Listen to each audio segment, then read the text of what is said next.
آپ کیا استاد محترم آپ کے بھی نزدیک حضرت سیدنا عمر رضی اللہ تعالیٰ عنہ کی جو شہادت ہے، کیا وہ اسلامی تاریخ کی پہلی دہشت گردی کہا جا سکتا ہے اس کو؟ میں کہتا ہوں نہیں، اسلامی تاریخ کی سب سے بڑی دہشت گردی جو ہے وہ حضرت عمر کی شہادت ہے.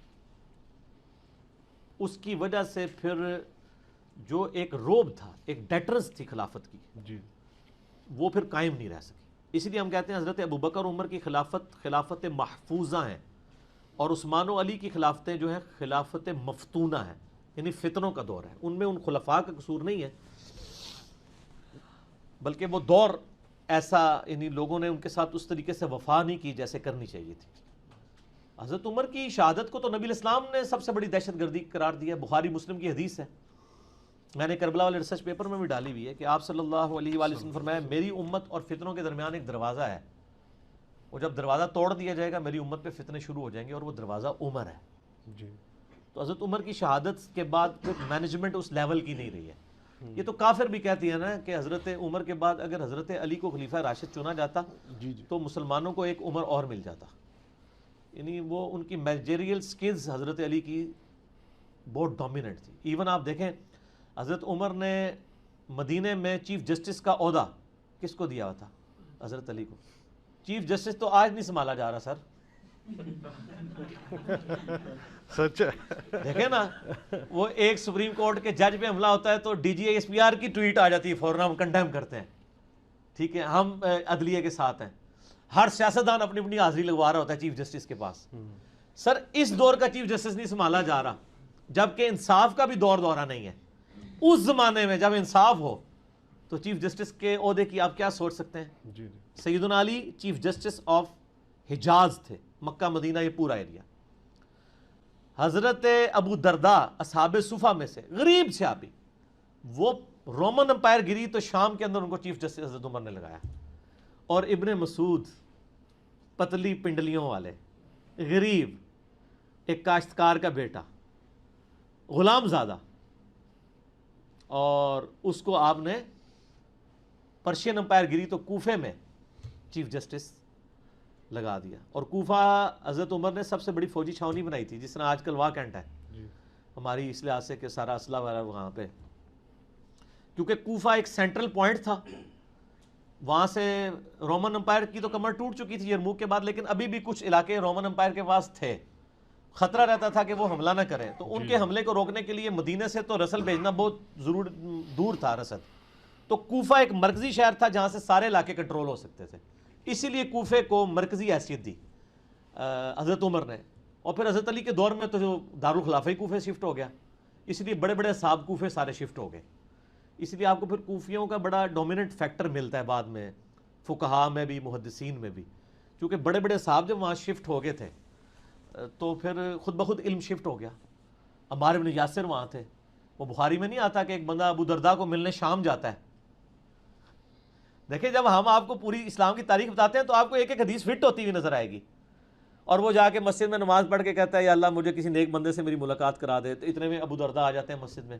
وہ کہتے ہیں حضرت میں نے ابھی دعا کی تھی کوئی نیک بندہ ملے، تو میں اتنی دور سے عراق سے سفر کر کے شام کا آیا ہوں، کوفے سے شام. تو کہا کس لیے آئے ہو؟ علم حاصل کرنے کے لیے. تو انہوں نے فرمایا کہ کیا کوفے کے اندر عمار ابن یاسر موجود نہیں ہے، جن کی زبان کو اللہ تعالیٰ نے نبی علیہ السلام کی مبارک زبان سے شیطان سے پناہ دی ہوئی ہے؟ تو انہوں نے کہا ہاں موجود ہے. پھر انہوں نے کہا کیا حضور کے رازداروں میں سے ایک رازدار حذیفہ ابن یمان نہیں کوفے میں موجود؟ ان کا موجود ہے. پھر کہا کہ نبی علیہ السلام کے سفر و حضر میں آپ کی مبارک جوتیاں اٹھانے والے صاحب النعلین ابن مسعود رضی اللہ تعالیٰ عنہ، کیا وہ موجود نہیں ہے؟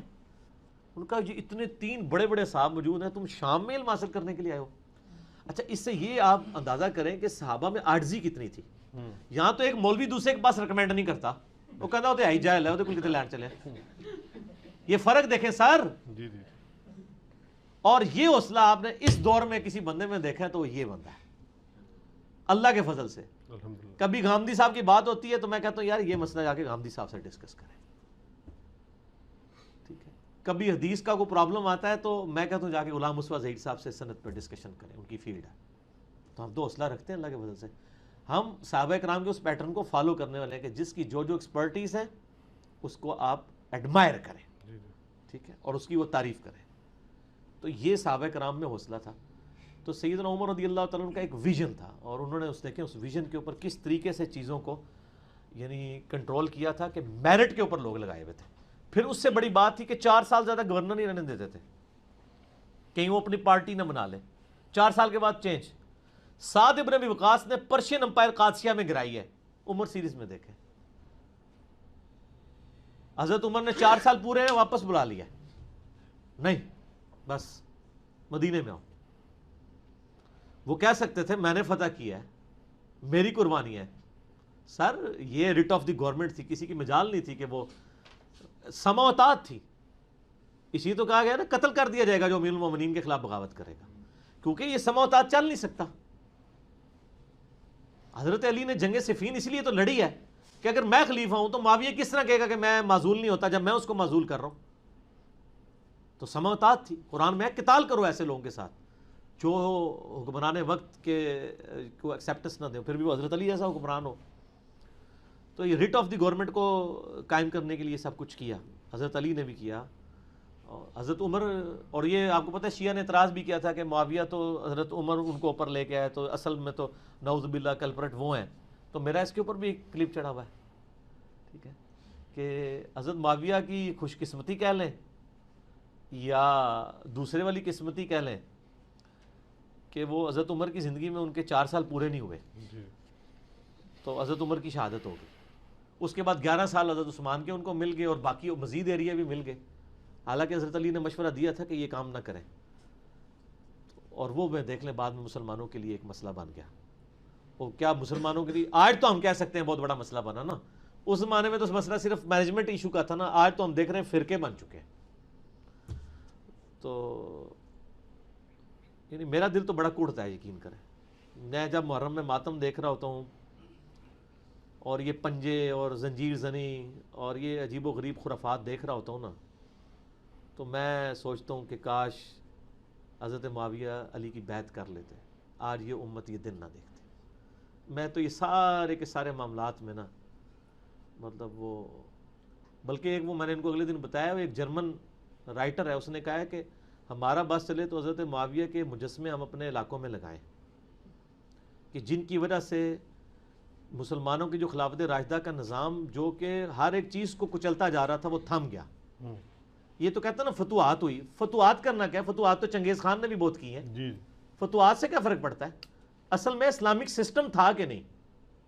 وہ آپ میرا کلپ دیکھ لیں، ریپلائی ٹو مولانا الیاس قادری اور حضرت معاویہ رضی اللہ تعالیٰ. تو یہ تو کافر بھی مان رہے ہیں کہ اسلامک سسٹم ابو بکر عمر عثمان علی پہ ختم ہو گیا. بعد میں یہ تو ڈاکٹر اقبال کہہ رہے ہیں کہ اللہ ہمیں ملک دے تو ہم اسلامی ملوکیت کا جو داغ ہمارے چہروں پہ ہے خلفائے راشدین کے بعد ہم وہ دھو سکیں. عرب امپیریلزم کا ہے انہوں نے آل امیہ آل عباس کو. خالی مجھے آل امیہ سے کچھ نہیں ہے، ڈاکٹر اقبال ہزار انہوں میں تو نہیں پڑھایا، اور انجینئر صاحب سے کلپ تو نہیں تو ویکھے ہوئے، یہ 5B تو نہیں سی ڈاکٹر اقبال نے پڑھایا. انہوں نے کیوں پتہ لگا کہ ایک ہی ہے.